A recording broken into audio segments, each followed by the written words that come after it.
Shabbat Shalom. Shabbat Shalom. What a beautiful summer Shabbat to come together. Lots of yummy fruit, right? Good food. It's good to fellowship and share meals or snacks. And also good to get around and study the Word together. Our study today is called Authorized and Anointed. The study is actually adapted from Tom Bradford's Torah class. I've stolen some of his notes because he does such a good job explaining things. So I want to give the credit there. How many of you read your Torah portions this past couple of weeks? All right. Last week's Torah portion, at the end of it, it was Numbers chapter 15. And this is the last portion of what was written.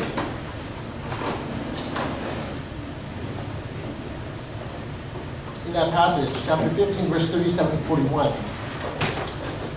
Yehovah said to Moshe, "Speak to the people of Israel, instructing them to make through all their generations tzitziot on the corner of their garments, and to put with the tzitzit on each corner a blue thread. It is to be a tzitzit for you to look at and thereby remember all of Yehovah's mitzvot and obey them, so that you won't go around wherever your own hearts and eyes lead you to prostitute yourselves. But it will help you remember and obey all my mitzvot and be holy for your God. I am Yehovah your God, who brought you out of the land of Egypt in order to be your God. I am Yehovah your God." Whenever we see that I am Yehovah your God, all right, he's making a statement. And he's reminding you of who your God is. He's reminding you that his words are the authority in your life if he is your God. But notice how he said, I am Yehovah your God who brought you out from the land of Egypt. Okay? He qualifies himself. It wasn't some other God that did that for you. Okay? It was me. And I am Yehovah, your God. Funny word. Tzitzit. How do you say it? Tzitziot? Tzitziot. Plural. Tzitzit. Single. Tzitziot. The grammar class. Okay. Tzitziot are fringes or tassels, translated in English. The goal of these tzitzit, okay, tzitziot, is to remind Israelites of Torah commands so that they won't risk offending God and then have to suffer divine or civil punishment. Back in elementary school, teachers used to have a paddle that hung up in some of the classrooms. I don't think they were ever really allowed to use it. But it was a scare tactic that they used, all right? Or a ruler, all right? And they would remind you that there is a ruler. And if you're not following, if you're causing discord in the classroom, then you know what, there will be a punishment for you, okay?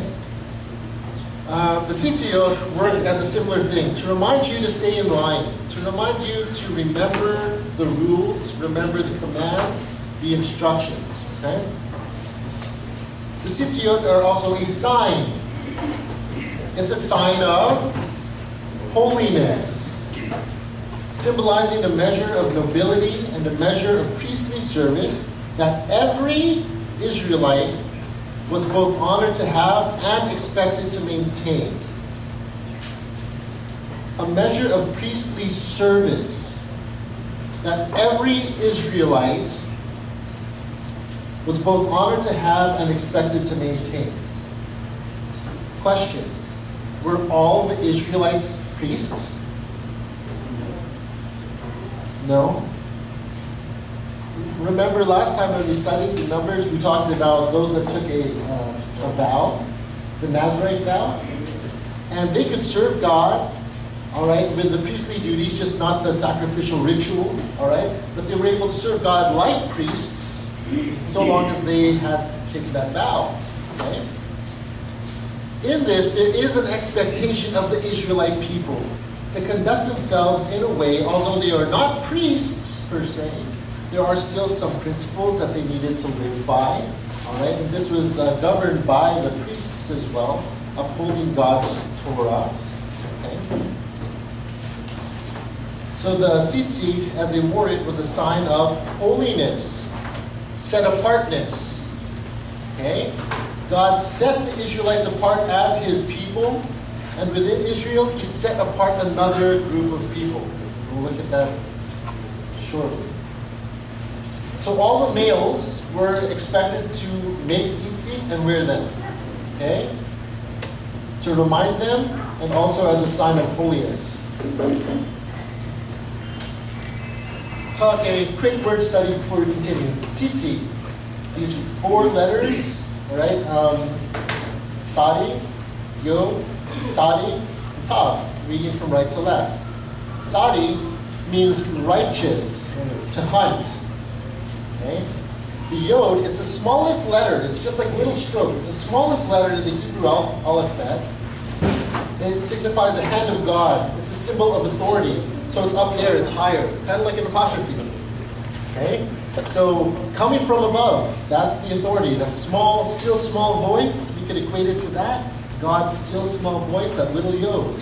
Okay? That's an easy way to remember when you see that in the middle of a word. The hand of God, or a symbol of authority. And then we have Sadi again. Righteous again. And the last letter, Tav, stands for truth, sign, life or death. Remember the pictograph of that letter Tav, in the earlier scripts, it was 2 crossed sticks, so it was cross. All right, a lot of believers look to the way of Yeshua, the sign of the cross, all right, and what was accomplished there, life and death, right? Truth, and it was a sign.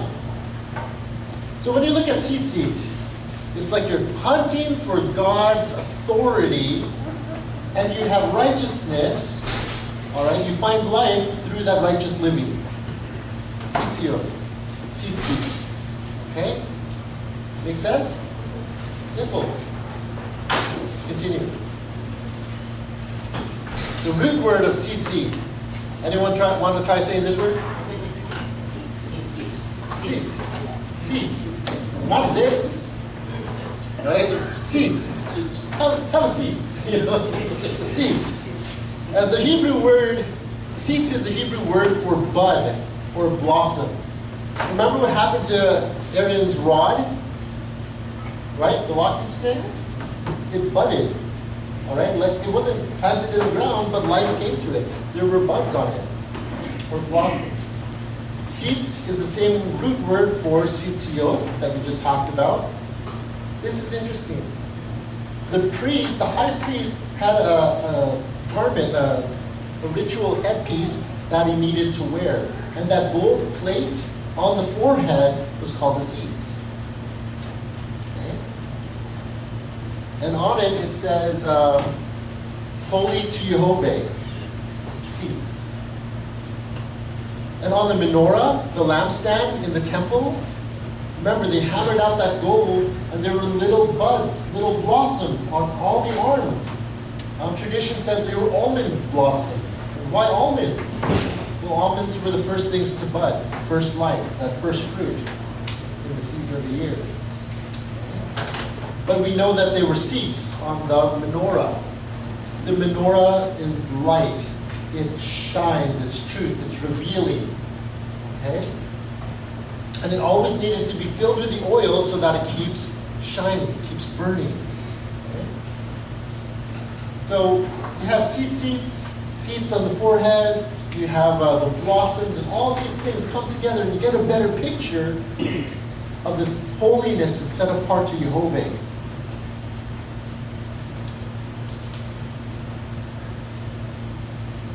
All right. Just so you know, so me and my family, we like to wear our tzitzits most of the time when we leave the house. It reminds us of following Yehovah's rules and laws and walking in his way. It reminds us that we've chosen to follow Yeshua. So before we do anything that we have to think twice about, it's like having the reminder there, it's actually quite helpful. It's like a deterrent. It's like, I don't want to break Yehovah's commands, you know? I don't want to live my own way. So that's how the seed seeds are helpful to me. Also helpful in teaching our children that it's not just what mommy and daddy say, but for yourself. You've been set apart for God, all right? If you believe in Him, then you're set apart as holy to Him, and you're expected to walk in His ways, okay? All right, so this week, the Torah portion is called Korah. This is the 38th reading in the cycle, and it's Numbers chapter 16 through 18. Today we're only going to be looking at chapter 16. Okay, but these 3 chapters, they were meant to be read as one long story. Okay, it's later biblical scholars decided to divide it into chapters. But really, if you take the time to read this, read from chapter 16 through 18 as one whole set. Okay. This portion is about the nature and the purpose of the priesthood. And there's a special place of superior holiness that the tribe of Levi possessed, with a subgroup within Levi called the priesthood. Okay? At the pinnacle of the holiness hierarchy. It's demonstrated by means of law and telling of a story of rebellion against God-ordained holiness hierarchy. Okay. Lots of words. How many of you, when you hear the word Levite, you think priest? Right? And I used to get confused because there was that parable of the Good Samaritan. And it said that, oh, there was a Levite that was walking and then he crossed the street. And then later it said there was a priest that was walking and then he crossed the street. Right? And I'm like, priests and Levites, aren't they like the same thing? So here's the thing. All priests were Levites, but not all Levites were priests. Easy? It's a subgroup, okay? The priesthood was a subgroup of the tribe of Levi, okay? So here's a bit of background from Tom Bradford's notes. When Jehovah first gave the laws to Moses at Mount Sinai, they were but idealistic theory to the people of Israel. Not only were those laws mostly a long list of do's and don'ts, rituals and observances, and crimes and punishments set down for Israel to obey, but the Israelites did not understand how these laws might apply to everyday life, or in many cases, why they had to do or not do these things in the first place. Further, a major portion of the laws could not even be observed without Israel being in the promised land, right? Some of them you'll see in the land, these are the commands, right? So they couldn't even keep these yet until they got to Canaan. What possible useful purpose could some of these strange regulations serve? Many of the commands and ordinances seemed arbitrary and capricious and much too difficult to obey. Principles have to be put into practice to move from theory to reality. Let's think about that. How many of you have ever had a driver's license? How many of you have ever driven without a driver's license? Okay, show of hands, don't be shy. Who here today has an Ontario driver's license? Yeah, you have a G1 even, G1. All right, so a majority of you have had the driver's. What did you need to do before you got your driver's license? A test. What was the first test you had to take? The written test. What was that written test based on? Science and science. Rules and science, all the traffic laws, right? And where did you learn those things? Online. In the book, in the manual. Yeah, so there's a little tiny handbook that has all the, it's like a cheat book, and it has everything you absolutely need to know before you take that test so that they can issue you the G1. Okay? And they're just a bunch of rules. And I remember when I was studying, I was looking through that thing and I did not understand what they were trying to say. You have to turn your wheel this way, away from, I'm like, why? I don't understand, because I never sat behind the wheel of a car before. I didn't understand. So you have to study all these things and you're like, okay, you come to a four-way stop and everybody stops at the same time. Who goes first? That I hate it. The one that waves and everybody's waving. The one to your right. Just a whole bunch of rules and laws, and none of it really made sense to me. I didn't find the purpose of it until I got behind the wheel of the car, started driving, and those rules and laws, I started to understand why they were in place. All right? When you're a pedestrian, you don't even have to have a driver's license. You're a pedestrian, and you see that walk signal at the street. Is it your turn to go? Do you have right of way? Have any of you crossed an intersection? If you see that little man walking, yes, it's your turn. What if you see the red hand?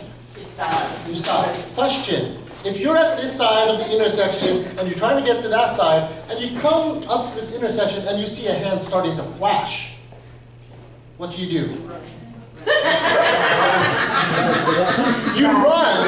Well, what are you supposed to do? Stop. You don't cross once that hand starts flashing, in case you didn't know. Oh, she's trying to go back. Red light means stop. Green light means go. The amber light? Speed up. That in-between thing is a tricky place, isn't it? It's like, use your judgment. If you can make it, no. Some people cannot make it. Right? But there are rules and laws that were written. Okay? Principles have to be put into practice to move from the theory to reality.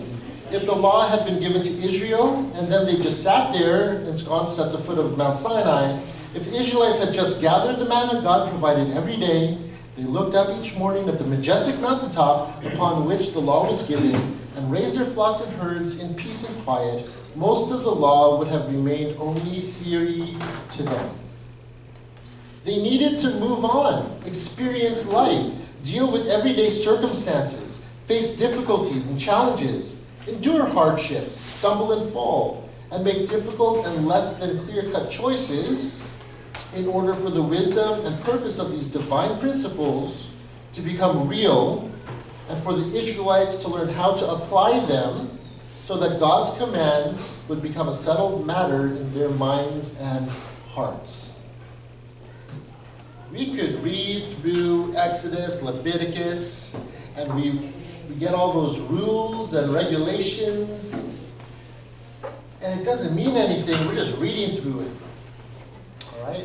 Probably because we've never had to walk in it. We've never had to apply it.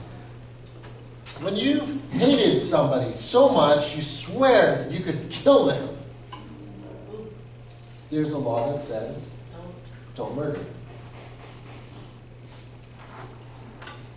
If that law wasn't there,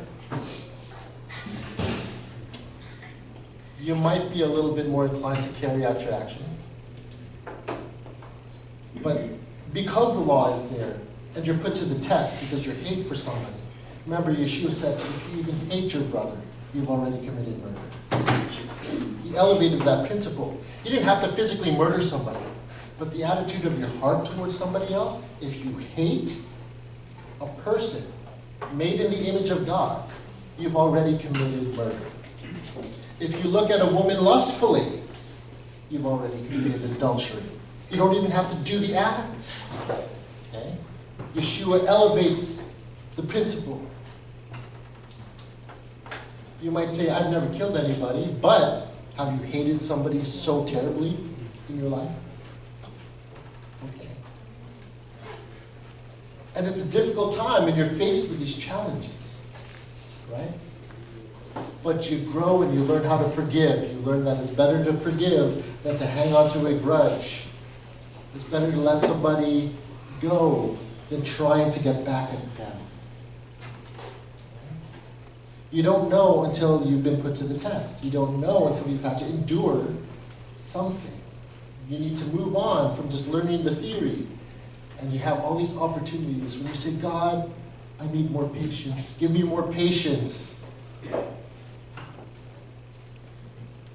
The next day you wake up, and there's a slow person driving in front of you.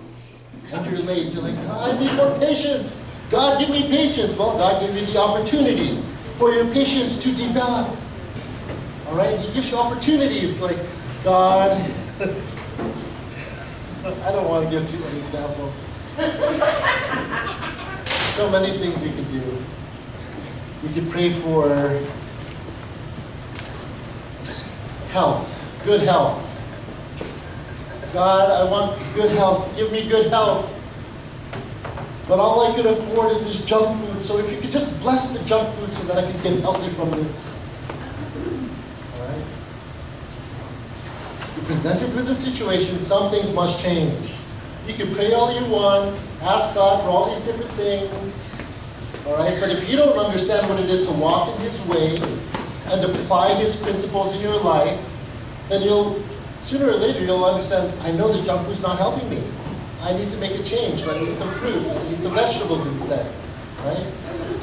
You've been put to a test, and you start to grow in it. And you understand the value, healthy eating for healthy life. So all this, what is a spiritual journey? God needed to take them from giving them the instructions and say, listen, now you're on the way. You're going to be in the wilderness for 40 years. Putting you on this journey before you reach the promised land. Some of you will make it, some of you will not. But it is a journey, and we have to walk it. We can't just read the Bible and think, oh, well, I know what's going to happen at the end times, and as long as I say the right things and say I believe in God, then I get to go and be with Him in heaven. All theory and no practical application, all theory and not traveling that faith journey, spiritual journey, where God develops you and matures you and grows you, moving from milk to solid food. So here's the context of what we're going to be reading here in Numbers chapter 16. The Israelites were demoralized by the reports of the 10 scouts that went into the promise into Canaan to survey the land. And they were rebelling out of fear. Jehovah punished them, the people, by turning them back to the wilderness, and many remained disillusioned and unhappy. There was a God-ordained division of duties, and also a status change, and setting up of rank and order within Israel that elevated some folks and lowered others. Okay? He said, these are your tribes, this is what you're part of. The Levites, these are your responsibilities and duties. You're my set-apart people. Okay? Those men who were supposed to be leaders and helpers to Moses, they became anti-leaders, and they started a rebellion. Okay? That's where we're starting here in Numbers chapter 16.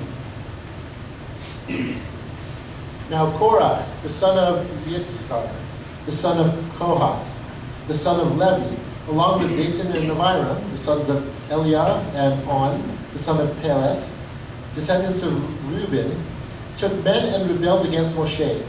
Siding with them were 250 men of Israel, leaders of the community, key members of the council, men of reputation. They assembled themselves against Moshe and Aaron and said to them, "You take too much on yourselves. After all, the entire community is holy, every one of them, and Jehovah is among them. So why do you lift yourselves up above Jehovah's assembly?" Let's look at that. Why did they think that the entire community was holy? What gave them that idea? What did we read at the end of Numbers chapter 15? Every male needed to wear tzitzit. It was a sign of holiness. All right? So they were all wearing it. Something gave them the idea that they were holy. If they were holy, they should be entrusted with more. Why is it all Moses and Aaron calling all the shots here? What about us? What about the rest of these 250 men, the leaders of the rest of the tribes of Israel? Let's continue, verse 4. When Moshe heard this, he fell on his face. Then he said to Korah and his whole group, "In the morning Jehovah will show who are his, and who is the holy person he will allow to approach him. Yes, he will bring whomever he chooses near to himself. Do this. Take censers, Korah and all your group. Put fire in them. Put fire in them and put incense in them before Yehovah tomorrow. The one whom Yehovah chooses will be the only one who is holy. It is you sons of Levi, who are taking too much on yourselves. Sorry, I was typing this late last night. Verse 8. Then Moshe said to Korah, listen here, you sons of Levi. It is for you a mere trifle that the God of Israel has separated you from the community of Israel to bring you close to himself, so that you can do the work in the tabernacle of Yehovah and stand before the community serving them. He has brought you close, and all your brothers, the sons of Levi, with you. Now you want the office of Kohen, too, of priest? That's why you and your group have gathered together against Jehovah. After all, what is Aharon that you complain against him? Moshe was very angry and said to Yehovah, don't accept their grain offering. I haven't taken one donkey from them. I've done nothing wrong to any of them. Let's go past that slide. That's why I encourage you to bring your Bibles so you can read. That just goes to show man's translation. Sometimes they get slippery. All right. So let's stop there in chapter 16. So Moshe, he was God's mediator between mankind and God. Yes? All right. And God chose him and sent him. Yes. Okay. Aharon, his brother, was God's high priest and another, but a lower ranking, mediator. Okay, as high priest. Moshe was the Old Testament equivalent to Messiah Yeshua. They were both God's appointed mediators. They held special status that no other men have held or ever will hold. Okay. Interesting that there's a man on earth that is called the representative of God, and he's sitting on a throne in Rome. God's representative to all mankind. He's the mediator between God and mankind. Nobody but Moshe and Yeshua were given that appointment by God. Okay? They were the only mediators that God appointed.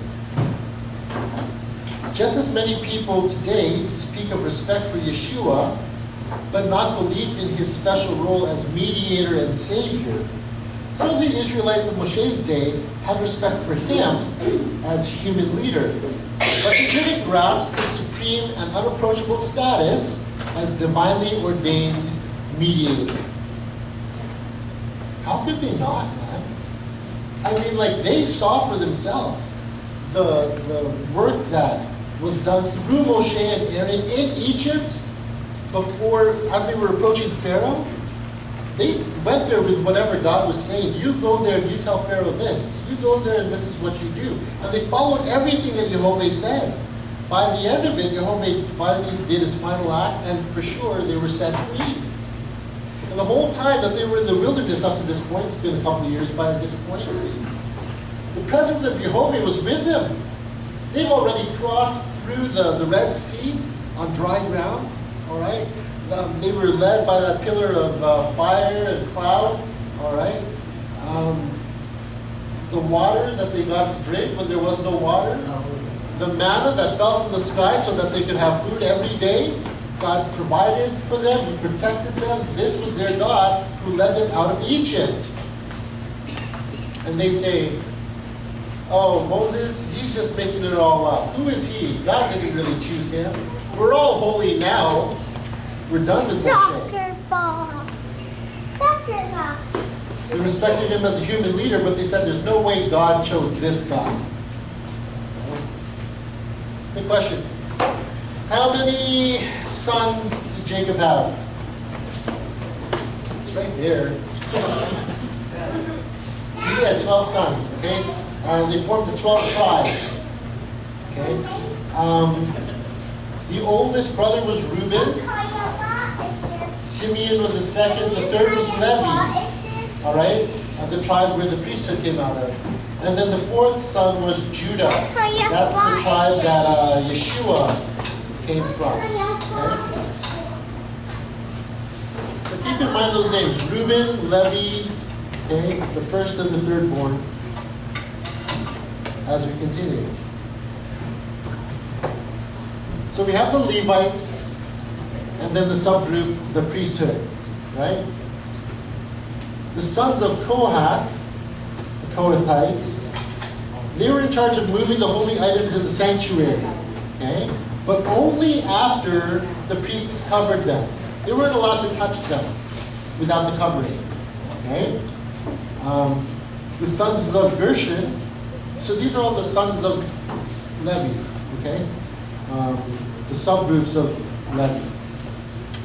The Gershonites, they took care of things like the curtains and the screens around the tabernacle, as well as the coverings of the tabernacle itself, all that garment, all these animal skins, and all the linen. The sons of Merari, the Merarites, were responsible for the structural elements of the tabernacle. So all the boards, the pillars, sockets, and bars that held everything together. Okay? So all these guys, they all had their own role to play. The priests of the tabernacle is the other subgroup.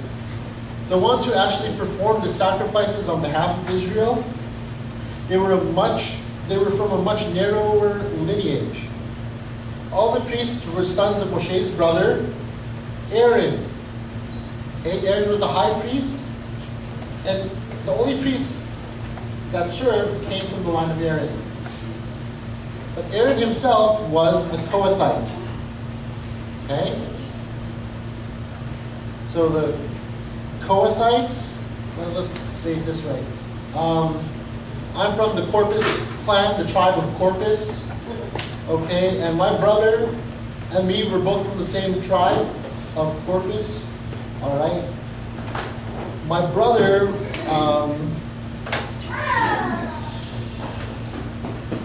I'm not calling myself a priest, but I'm just doing it in order here.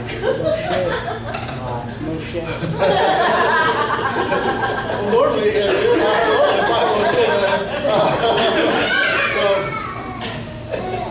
well, look at that. Moshe himself was also a Kohathite, right? So I'm a Corpus, like Moshe was a Kohathite. My brother's a Corpus, like Aaron was a Kohathite. But only those that come out of my brother's line could be priests. If I'm Moshe and he's Aaron, we're both Corpuses, but not all Corpuses are priests. So Cole could be a priest, not Tatum. Yes. Sorry, son.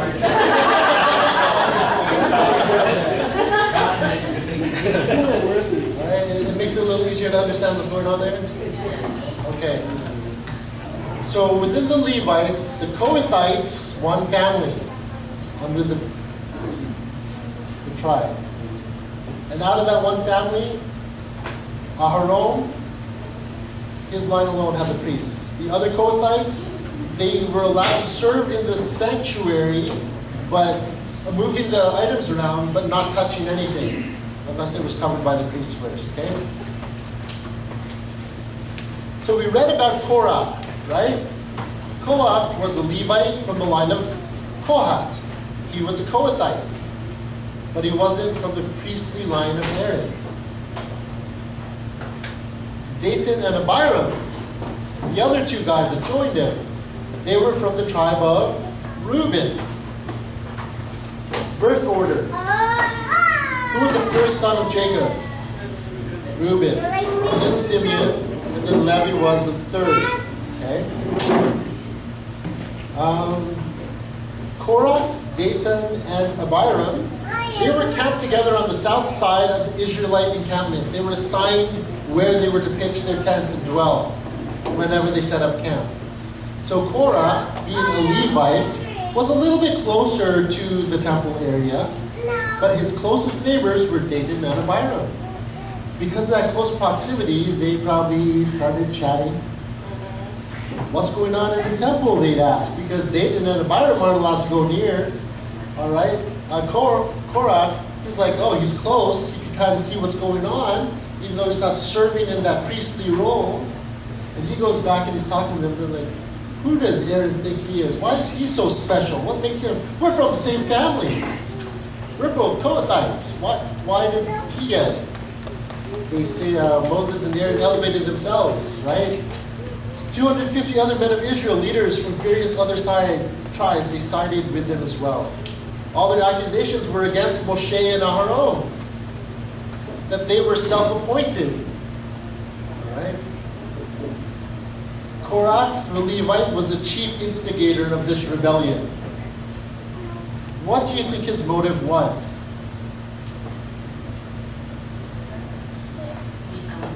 He wanted to be elevated. He wanted to serve as priest. He wanted to be holy, and everybody else would come to him. And what about the motive for the Reubenites, Dathan and Abiram? They didn't want to be priests. They didn't care about that. Yeah, the birthright. Reuben was the firstborn, right? But the birthright, if you remember, guys, if you remember the cross-handed blessing and all that stuff that we read about in Genesis, where Jacob was passing things out, the birthright was split between the tribe of Judah, the fourth-born, and Joseph. All right? So Joseph got a double portion through his sons Ephraim and Manasseh. So he got that double portion. But then the right to rule was given to Judah. The right to rule, where we get Yeshua from the tribe of Judah. Ultimately, Yeshua ended up ruling. Yes? But do you remember why Reuben was passed over? Why he didn't get the firstborn blessing? He fooled around with the wrong person, right? With one of his father's mistresses, the mother of his brothers, of his half-brothers, all right? So he did bad, he gets passed over. Simeon and his brother Levi, they went and killed a whole bunch of men because they were trying to uphold the honor of their sister who was taken advantage of, and they slaughtered all the men in that land. Right? After circumcising all of them, they tricked them. If you want to marry our sister, they had no intention of allowing these men to marry their sister. If you want to marry our sister, you need to be like us. You need to circumcise all the men here. So they all got circumcised, and while they're all healing and they're all, ooh, this is uncomfortable, that's when Levi and Simeon, they go down and they attack and slaughter all the men. Wow. So while they were trying to uphold their sister, they still acted dishonorably. So they got passed over. And that's why the birthright fell on Judah with the right to rule. Joseph, because he was a favorite son, the firstborn of the wife who Jacob loved. All right, that's why he gave Joseph the double portion. Yeah, the Bible is so interesting, man. It is awesome. So Dathan and Abiram, they're like, no, remember, this is how many years? 400 years after the blessing? Almost 400 years after the blessing. So they're like, we don't care that we got passed over. We're Reubenites. We should be the ones that get more favor. Motives were different. Let's continue chapter 16. Verse 16. Moshe said to Korah, you and your group, be there before Yehovah tomorrow. You, they, and Aaron. Each of you take his fire pan and put incense in it. Every one of you bring before Yehovah his fire pan. 250 fire pans, you too, and Aaron, each one his fire pan. Okay, we get it, fire pan. Each man took his fire pan, put fire in it, laid incense on it, and stood at the entrance of the tent of meeting with Moshe and Aharon.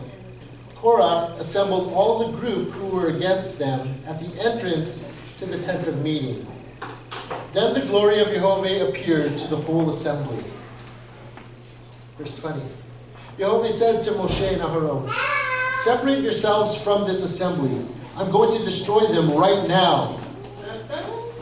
They fell on their faces and said, "O God, God of the spirits of all humankind, if one person sins, are you going to be angry with the entire assembly?" Jehovah answered Moshe, "Tell the assembly to move away from the homes of Korah, Dathan, and Abiram." Moshe got up and went to Dathan and Abiram, and the leaders of Israel followed him. There he said to the assembly, "Leave the tents of these wicked men. Don't touch anything that belongs to them, or you may be swept away in all their sins." So they moved away from all around the area where Korah, Dathan, and Abiram lived. Verse 27. Then Dathan and Abiram came out and stood at the entrance to their tents with their wives, sons, and little ones. Moshe said, "Here is how you will know that Jehovah has sent me to do all these things, and that I haven't done them out of my own ambition. If these men die a natural death like other people, only sharing the fate common to all humanity, then Jehovah has not sent me." So if they grew old and died of natural causes. "But if Jehovah does something new, if the ground opens up and swallows them with everything they own, and they go down alive in Sheol, then you will understand that these men have had contempt for Jehovah." Verse 31. The moment he finished speaking, the ground under them split apart. The earth opened its mouth and swallowed them up with their households, all the people who have sided with Korah and everything they owned. So they and everything they owned went down alive into Sheol. The earth closed over them, and their existence in the community ceased. All Israel around them fled at their shrieks, shouting, "The earth might swallow us too." Then fire came out from Jehovah and destroyed the 250 men who had offered the incense.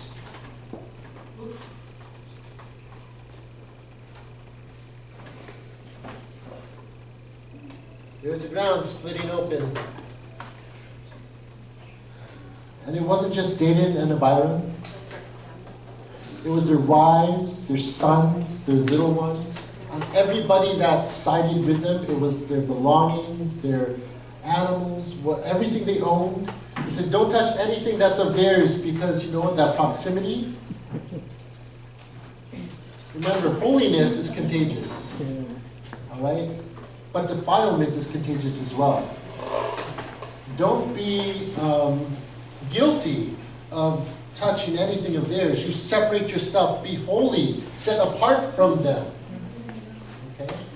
And watch what the Lord is going to do. And surely enough, as soon as he finished declaring what he was going to declare, the ground opens up. There's no chance for them going anywhere. You know, a lot of the time we think we have time. We have time. We don't live with a sense of urgency when we follow Jehovah. We think grace is good because God's patient with me and that's all good. No, we have to live with a greater sense of urgency and take more seriously what God says in his word. When we follow him, we can't take that lightly. I'm not saying, oh, you have to do all the things to save yourself. That's not what I'm saying. But we have to learn to respect and honor and trust what God says is the truth and live our lives accordingly. Stop trying to make up our own truth. Stop trying to contest everything that God said in his word because you don't agree with it. These men didn't agree with who God appointed. They didn't deny God. They knew God's the one that led them out of Israel, but they said, but why Moses and Aaron? We were all spared, so we're all special, and now we're all holy. We should all be elevated. We're also special. Doesn't that kind of sound like modern day Christians? Oh, God sent his son Jesus to die for Christians. As though God doesn't love anybody else. He said, for God so loved the world. He loved all people, all his creation. And he wanted to be able to give them that lifeline. And give them a chance to come back to him. Give them a chance to come to know who he is. Give them a chance to have life.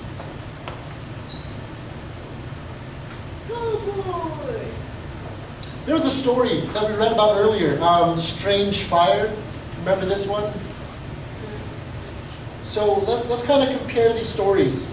The rebels, their families, and everything they owned were purged from Israel because they had become unclean in God's sight. Okay? Recall just a few years earlier, some other men offered strange fire to God, and they suffered the same fate. Their names Nadab and Abihu, the sons of Aaron. Aaron was the high priest.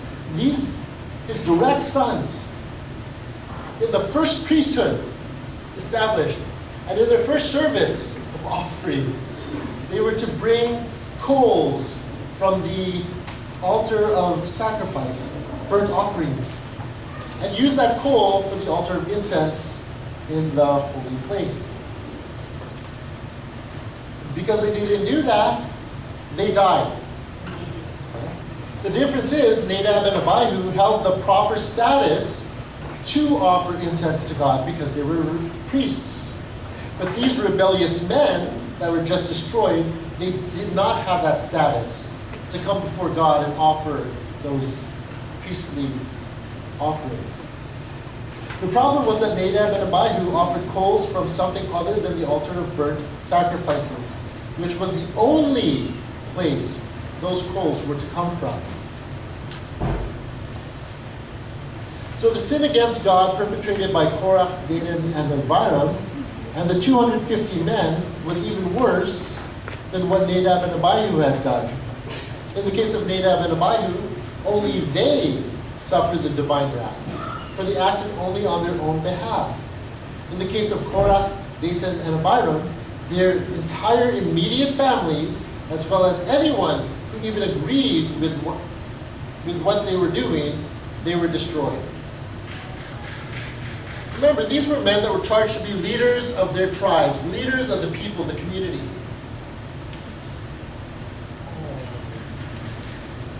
The responsibility of leadership, headship, and leadership. You might say, well, why didn't God just destroy Dathan, Abiram, and Korah? Why did he have to take their kids and their wives?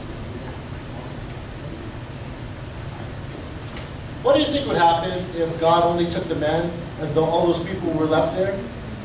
Bitterness would brew. They'd say things against Jehovah. Like, how could he do those things, you know? And of course, the poison, the attitude was already with them because of proximity. All right? So God says, this has become unclean. This will taint my holiness, and that cannot be anywhere near my dwelling place. Right? His tabernacle was holy, set apart.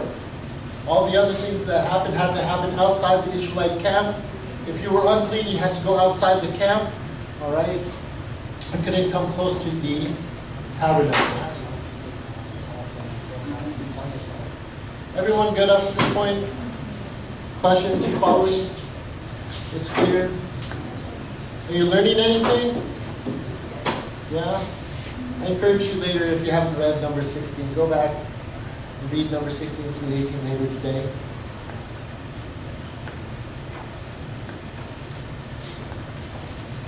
There's this concept we have to keep in mind. The choice of redemption. We sang earlier, redeemed how I love to proclaim it, redeemed by the blood of the Lamb. Right? We've been redeemed. Purchased. There was a transaction that took place and now we belong to God. Alright? Just as Korah, Dathan, and Abiram, and thousands of their followers had determined to choose their old lives in Egypt rather than remain in the redemption from Egypt that they had already received from God, so it is with modern day believers. The emphasis is on the word choose. All these rebels chose to go with Israel when they left Egypt. They certainly weren't forced to go. These same rebels chose to make for themselves new leaders who would take them back to Egypt. They chose to give up their redemption. It works the same way for us. No one can take our redemption away from us. And there is no place we can go where it becomes invalid. But just as we chose to accept our redemption, we can also choose to let go of it. We could choose to let go of it. Help me out here. Let's talk about it. What are some of the ways that we choose to let go of our redemption? And what have we been redeemed from?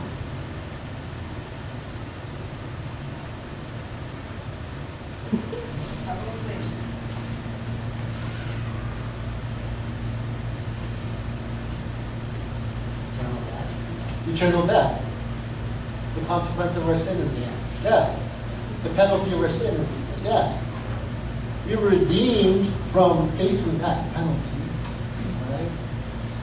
We were redeemed from this world of sin, a life of sin we don't have to live in. We've been redeemed so that we are now part of His kingdom family. So like leaving Egypt is like leaving the world and all the sin and all the death. All right? He redeemed them from Egypt, and now He has them there in His presence. Redeemed so they could be with Him.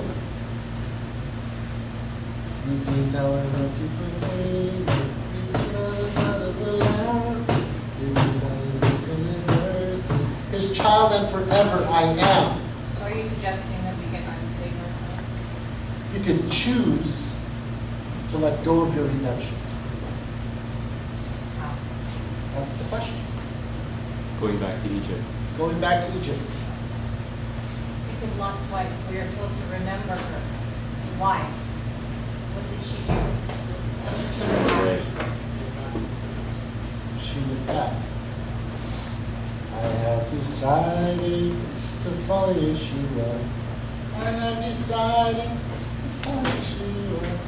I have decided to follow Yeshua. No turning back. No turning back.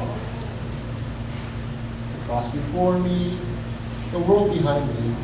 The cross before me, the world behind me. The cross before me, the world behind me. No turning back. No turning back. If you value that which Jehovah instructed you to let go, you value that more. It's a way of choosing. I think that would Absolutely. be different for all of us, though. I think the value of the sanctification for all of us is different. I'll use a personal example. I told myself I was going to stop wearing makeup. It's a superficial thing, but I started wearing makeup recently. I stopped wearing makeup for 2 months, and then I started wearing makeup again because I was having hives and rashes, and I was embarrassed of my own appearance. So, is it a sin to wear makeup? I don't believe so. But I'm sinning against myself because I made a choice to live a cleaner life, to not have to need the makeup, to trust that how Jehovah made me was enough, that I didn't need that superficial mask to make myself look beautiful. I was beautiful to Him regardless of how rashy my skin was and how it was peeling. Yet, I sinned against myself, and that is, in essence, a sin, because I made a choice. I wanted to live a purer life for Jehovah, not covered, Sure. not fake. And I think, as much as this might be a superficial, these are superficial things. This is the type of sanctification that God will work out in each of us. It could be something as superficial as that. It could be a secret sin that we just don't talk about with other people. Anything that we do, like, Lord, I'm going to do this for you, and then we go back, we sin against our own decision to follow Jehovah. Okay, so I want to Very personal. kind of flesh that out a little bit, Yes, please. because we're talking about sin, and when we do it, and when we make choices with this and that. But redemption itself, that was the work that He did, and a gift that He gives us. Yeah. So when we choose to accept that redemption, and we say, yes, I am yours. Yes, I choose to go with you. Yes, I choose to allow you to provide my needs, and I will take and trust whatever it is that you are providing for me. How you protect me. But then when you start practicing self-protection and you start trying to make things happen for yourself, just like this group of rebels did, they said, what God has appointed us, it's not enough for us. We want more. We want more. You're saying, I don't trust where God has brought me. Tim, it goes back to the study about Elohim. It is, who do you put, and it also speaks to what Bev was saying, which is why it's so personal. It's because what I put before God in my life is different than what you hold as important. So his sanctification with me is going to put me through a different fire than you. So that's why it's like, who is elevated in my life? Because what sin is separation. He is holy. Anything that makes us unholy, it's as clear as that. And so even though we can be redeemed, if we choose something above him, it's profaning him. It is making us unholy. And so that's why it looks personally different from everybody. So this is how we can choose to let go of our redemption. Is that what we're saying? Is that what you guys are saying? When we choose to put ourselves in the seat of God, Yeah. controlling as Elohim judge of what is important and valued. Chris and I were just talking about in the room that some people struggle with their finances and they become they say, God help me with this, but then they're still maneuvering. They're still manipulating situations to earn money. For us, it's been health. Health becomes this thing of, oh, I'm going to take this new supplement, I'm going to go see this doctor, but we don't pray. We don't ask God, the healer, first, what do I do? We forget. Whoever or whatever we put on the thrones of our hearts will be different from each one of us. But it's still other than him. Mm-hmm. That's why it's very personal. Let's bring it to the context of what we're reading in terms of all the Israelites that were present here were redeemed from Egypt, yes? And all of them made the decisions for themselves to leave Egypt, yes? They chose that. There might have been some that chose not to go. It's just too far. They didn't want to bother. We don't know. Some of them might have stayed. But we know the ones that he brought out, and then he brought through the waters, and at the other side of those waters was birthed this nation of Israel, a new people free from the old Egypt. He's separating them from Egypt and says, no longer in Egypt. You are holy and set apart to me. Okay. I've redeemed you. I've claimed you. The transaction was, you know what? I'm going to take the firstborn, and after that happens, you're mine. What needed to be done was done. And God redeemed the Israelites. They chose to go and step and follow him. Did it mean that they trusted him? No. God still redeemed them because that's what God did. It wasn't up to us for him to redeem us. It was up to us to follow and allow ourselves to be redeemed by him. Yeah? Some people that are born into a Christian household, they think, oh, well, I'm a Christian because my parents are Christians. Oh, I'm a believer because I grew up in a Christian household. But they never made the decision for themselves to follow Yeshua. They never chose it. I tell my kids all the time, I'm like, when you decide for yourself that you want to live your life following Yeshua and walking in the ways of Jehovah, you come and let me know, because me and mom can't make that decision for you. We can teach you his ways, but the choice is yours. We can't force you to follow him. We'd encourage you, we pray for you, and we're right there with you. You choose to walk another way, well, there's some things that we have to do as parents to make sure you stay on the right path. It's still your choice. Okay? Going back to the leadership, Dathan, Abiram, Korah, They were the leaders of their family, the leaders of their people that they influenced. And they were saying, no, we won't take these appointed leaders. We don't want to keep following where they're leading us. So they were choosing to let go of their redemption. They didn't trust that God was taking them to a promised land. But they were the ones that chose not to enter the promised land the first time. Yes. God took them out of Egypt and said, we're going to the promised land. Send the spies in. The spies go in, tell us what you saw in the land. They come back. 2 guys say, this is good land. It's everything God said it was. Let's go in. But then 10 people said, but there are giants there. There's no way we're going in there.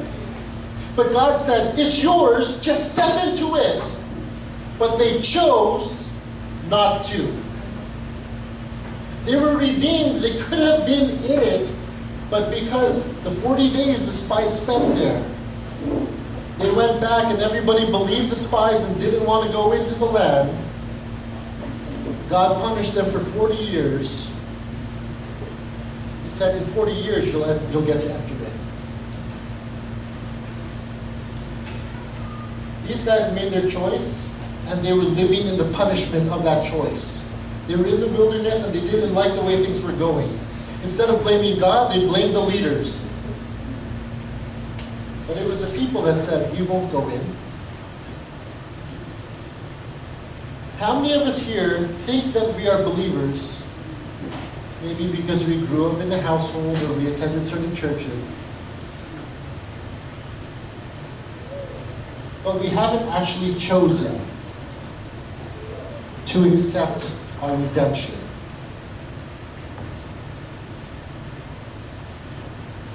As a young person, I tell you, I grew up in the church.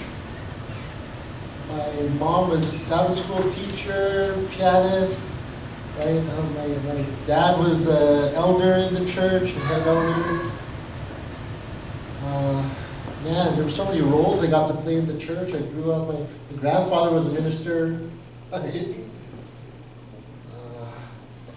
grandmother, she made the bread for the communion service. You know, like, it was nice. I grew up in that culture. And I had questions, you know. And I knew the gospel. I heard the stories. I chose to trust that. So yes, I made a choice for myself at 10 years old. I understood what I was choosing to trust in. And then I get baptized. And I'm like, wait, hold on. I know I made the decision to get baptized because I trusted about what God said, but I had no idea what it meant to trust in Him.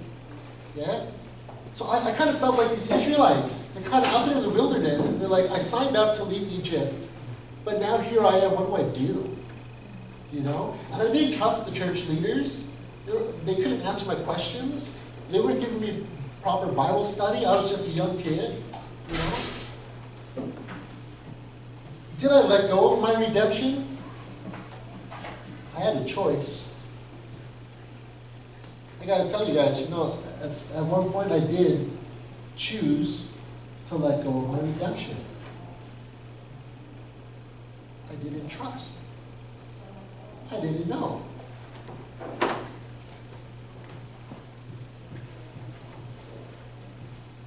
It made it easier to sin. Made it easier to do whatever I wanted to do and not feel guilty about it.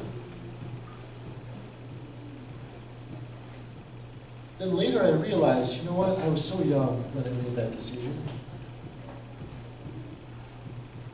There was a part of me that ached.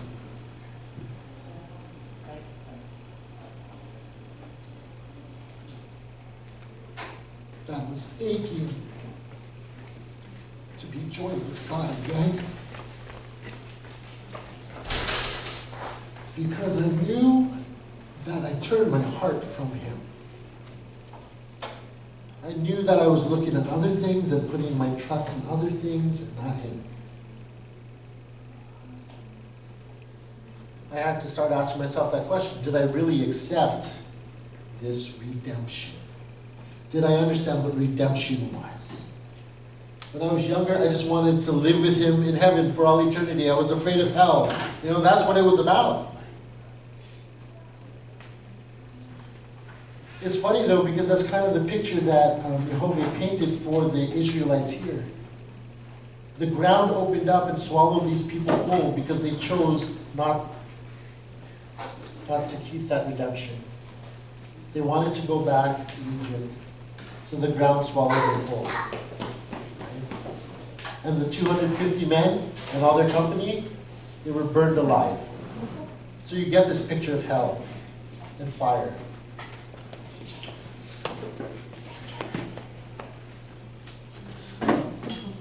And I have found. Let's go back to that part. I want a milk. No one can take our redemption away from us. Okay? I want There's milk. no place we can go where it becomes invalid. Milk. Just as, guys, remember, just as you didn't do anything to be able to save yourself, we cannot do anything to save ourselves. We cannot do anything. Nothing that we do can unsave us. But we can choose not to be saved. Yes, sir. I don't want it. I like. You know, sometimes we get so tripped up. We think, I'm going to lose my redemption because I did this bad thing. No. We didn't do anything to save ourselves. We can't do anything to unsave ourselves. Our actions won't be. Milk. We're still learning. God still disciplines us. He teaches us along the way. That's not losing your redemption because you mess up. But if you keep messing up and you get more and more okay with it, and it's for the purpose of satisfying your own desires and everything else, that's where you start to choose to let go of your redemption. Because you live your life in a way that says, no, God, I'm not yours anymore. I am my own. You might not think you're worshiping anybody else, but if you're not worshiping God and you're worshiping yourself, then you start to let go of your redemption. Because you say, I am not yours, I am my own. I'm not satisfied with what you've appointed me and blessed me with. I want more. Same thing that happened with Adam and Eve in the garden. She wanted more. Same thing that happened with Lucifer in the heavens in eternity past. He wanted more. Same thing that happened here with Korah, Dathan, and Abiram. They just wanted more. They were all in the presence of God. God was with them. Lucifer was so close to Father God. Adam and Eve were in the garden with God. He walked with them, talked with them. They were His. The Israelites, redeemed out of Egypt, now God says, I am with you, I am your God that led you out of Egypt. You are with me. But I want more.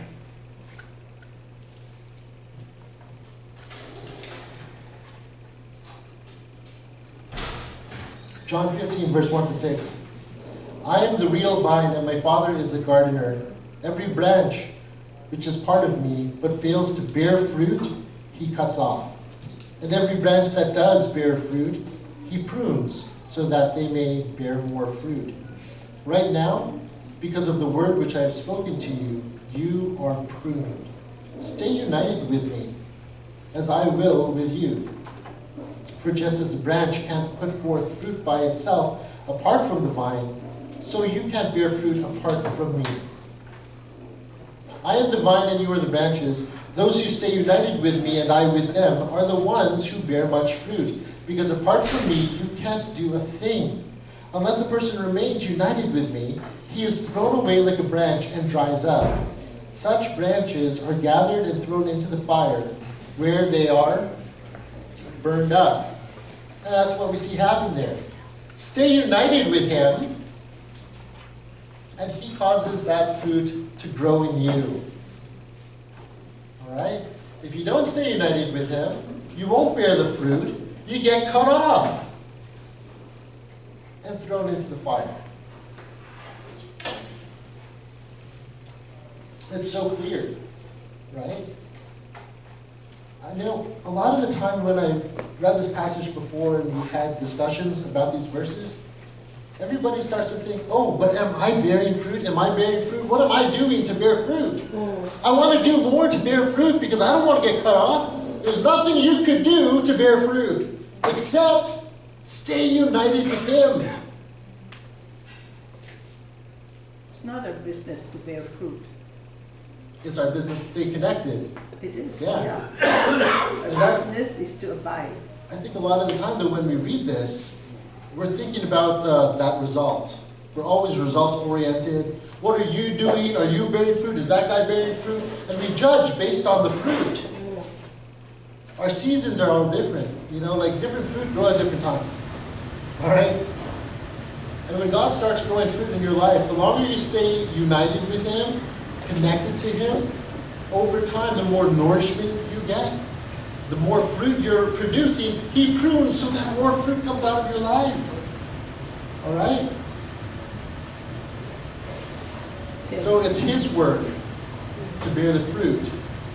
And you just have to stay connected, otherwise you give up your redemption. Yeah. So, is it possible that a person abides and, well, maybe the longer we abide, that's when the fruit comes, right?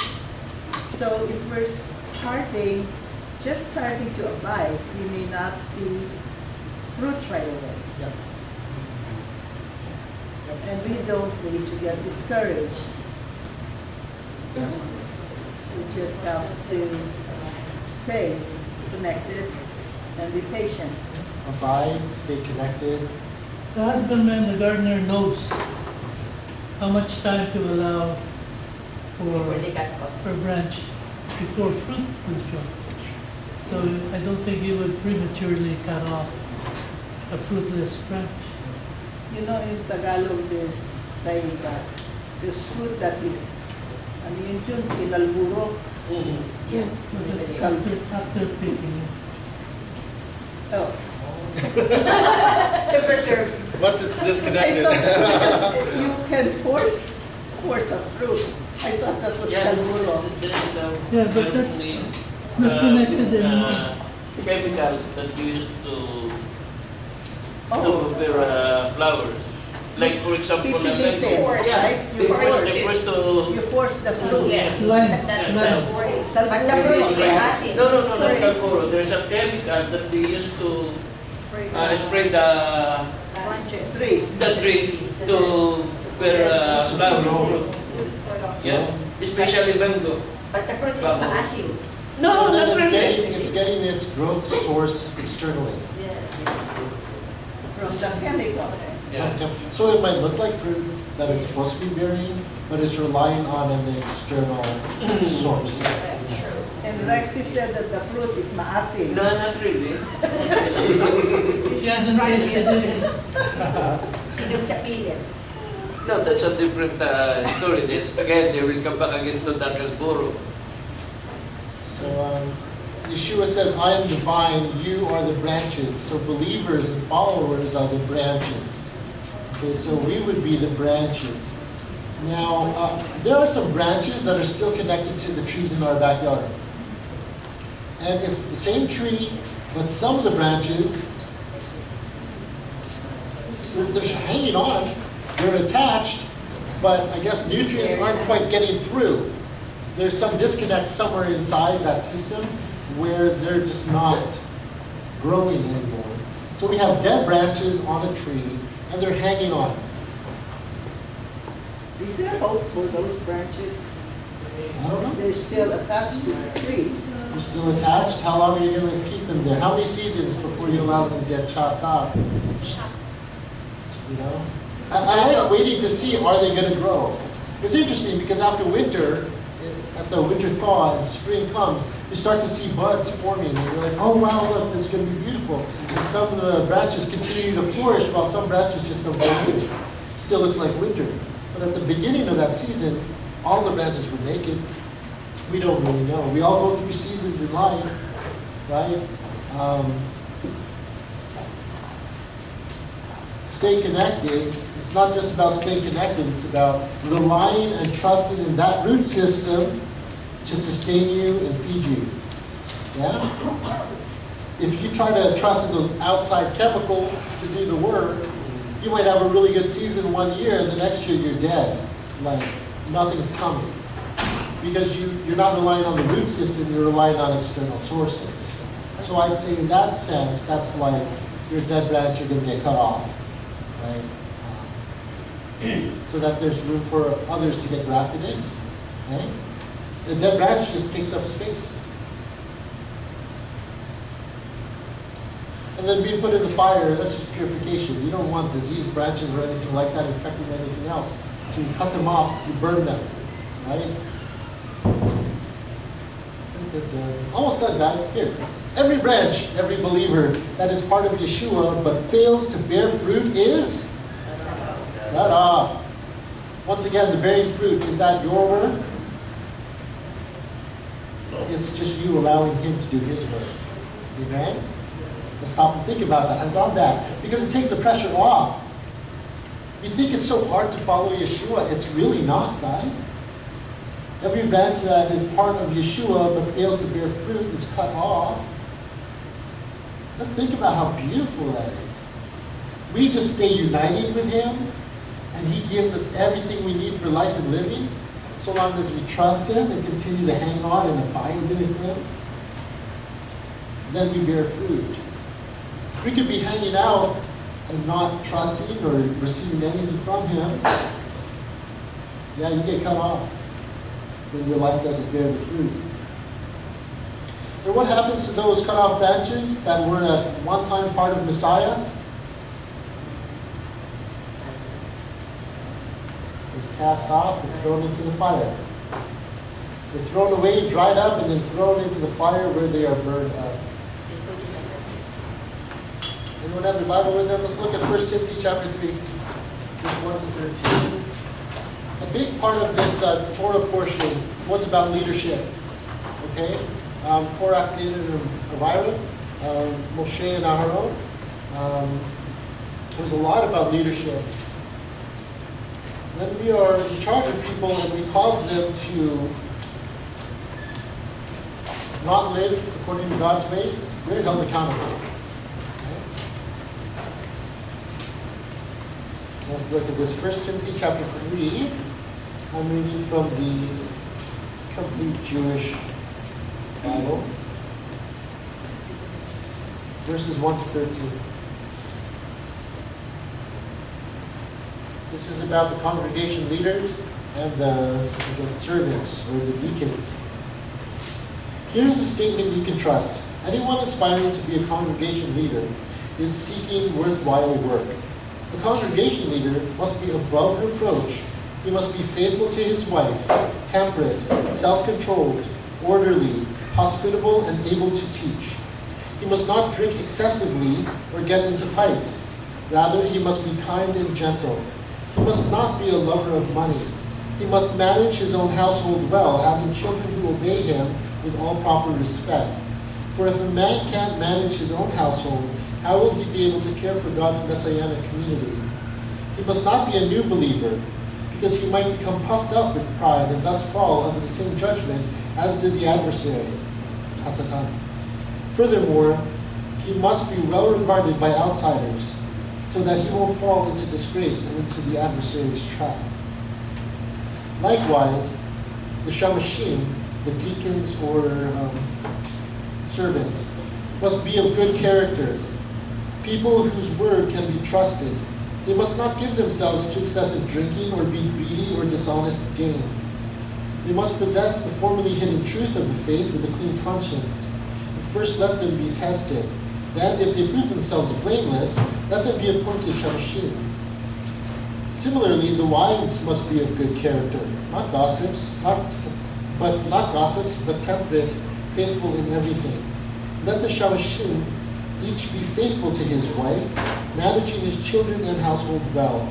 For those who serve well as shamashim gain good standing for themselves and much boldness in the trust that comes through Yeshua the Messiah. So you see this leadership of God's people, leaderships of the congregations. These guys are held to the standard. They need to be living it out in their own homes first. All right? If they're not living it out in their own homes first, they shouldn't be in these positions where they're influencing other people. They could be influencing other people to live contrary to God's ways, right? And that's exactly what we saw happen with Dathan, Abiram, and Korah. And that's why their whole families were taken as well. When Adam and Eve fell, Eve ate the fruit, but it wasn't until Adam took the fruit as well, all right? The onus was on Adam to be watchful and mindful over his wife. The headship, responsibility, it fell on him as a man, the leader in the household, all right? Same thing in the congregation. The leaders should be able to teach. They should be able to live according to God's ways and want to uphold his ways, not teach against it or contrary to it. You're held accountable if you cause other people to live contrary to the Lord's ways. Not everybody should want to be a teacher. I don't want to be a teacher. I'm just sharing. Just on the side, among the prerequisites for these leaders is not to drink excessively. Yep. But you could drink. Where does it say that? Well, Paul even told Timothy, take a little bit of Do wine. not drink excessively. It is assumed that drinking is allowed. Well, one of the tithes was commanding us to buy strong drink, right? One of the tithes in the Bible. Yeah. Yes, tithe is meant to Grain, drink, wine. celebrate God's bounty to us. It's just not to lose control. But there's nothing in the Bible that says that we're not supposed to drink. There's nothing in there that says we can't drink. That's you guys saying this song. Please do not talk about We're saying don't drink excessively. Don't drink excessively. Twice. Yeah. Verse 3 and 8. You can gather to share capacity. You can gather. Everyone has their own capacity. But it's like Beth was saying, don't judge other people if that's your rule. Don't judge other people based on your rule. Everyone has their own threshold. Yeah. But one thing that the scriptures do say is don't eat this and that. I agree. You don't want to fight about what we can do. God told us what we can do. All right? And just be smart and mindful as you walk and follow Him. You don't want to do anything that causes us to lose our mind or our capacities or faculties to be able to follow Him well. If having one drink causes someone else to stumble, then you're better off to not drink. That's right. Yeah. That's right.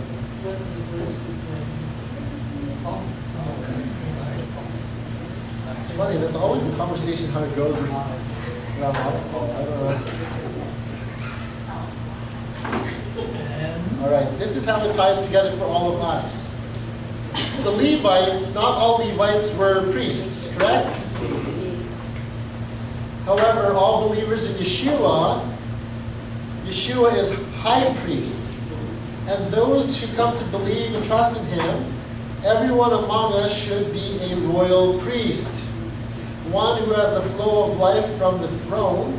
In every one of us, there should be an expression of both the priesthood and the kingship. God's intention for His people is to make them a kingdom of priests. Just like Adam and Eve were in the garden, when He charged them to rule over everything. All right? They were kingdom priests.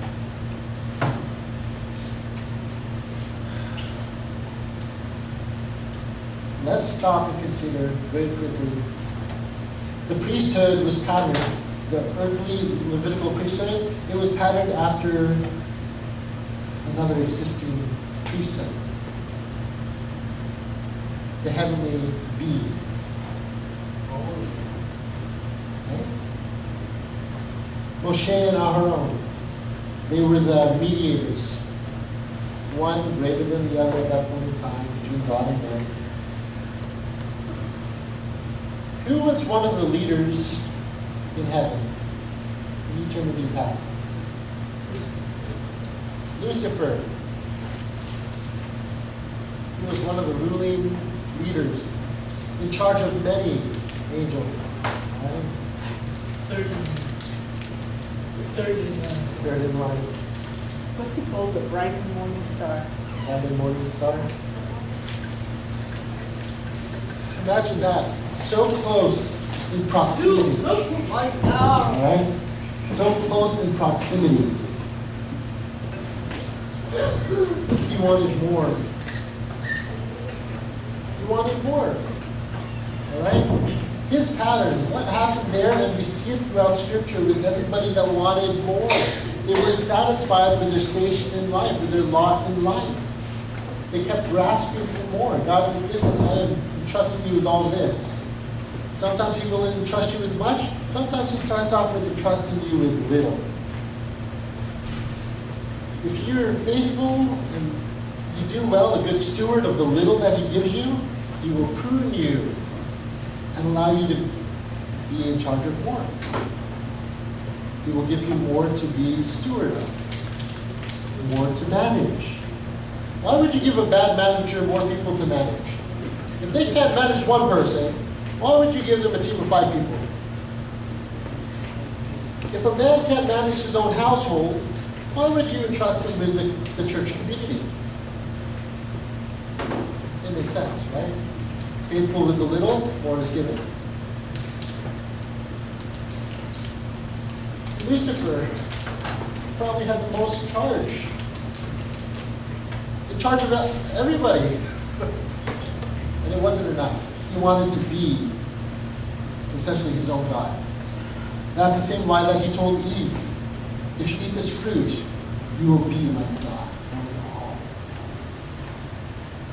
He fed her the same lie that caused his downfall. Friends, we will all be faced with decisions and opportunities to make decisions. Am I going to try to be my own God, or am I still going to trust God today? Are you breathing today? Yes. You're sitting here today, you're breathing today. Your life is sustained till today. All right? No matter what bad decisions you made yesterday, you're still here. God still gave you breath today. What are you going to do with it? Are we going to go out and try and build our own kingdom and overreach beyond what God has given us? Or are we going to start trusting Him, being faithful with the little that He's given today? All we have is today. You can plan for the future. Go ahead, make your plans, but He'll order your steps. And we have to keep in step with His leading as He orders our steps. You don't try to run ahead and say, God, I know where you're taking me. I'm going to beat you there. I'll meet you there, and we miss the journey along the way. He wants us on that journey to teach us the lessons, to grow us, give us endurance, to give us what we need. It's during that process, in that journey, that wilderness experience, that we learn to trust Him more. That we learn what it means to really abide in Him. While we're waiting for the promised land, He's still with us. He's still providing for you. He's protecting you. He's giving you life and breath today. Are you going to use it for yourself or His kingdom purposes? We are appointed to be His kingdom priests when we choose to follow Him. But in His kingdom, it's the servant that's given the highest regard. Remember that. The servant, Lucifer, he didn't want to be the servant. He wanted to be served.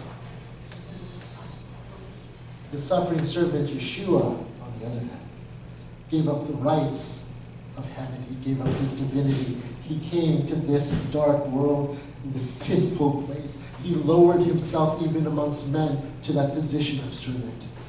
Now He is the most exalted and elevated, and He is to be worshipped and praised. That's the way of God's kingdom. If we say we follow Yeshua, stop trying to build your own kingdom here. Manage well what God gives you. Some He elevates in the eyes of man. Some he lowers in the eyes of man. But in his purposes, he knows your heart if you have this servant heart, and if he's truly on the throne of your heart. Right? That's all I got. Amen.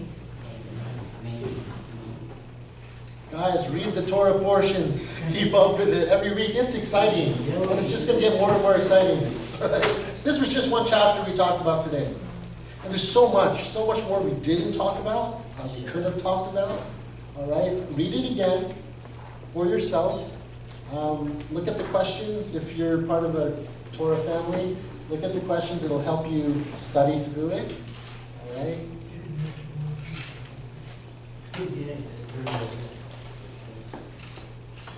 May the grace of our Lord Yeshua and the shalom of Yehovah our Father be with us all.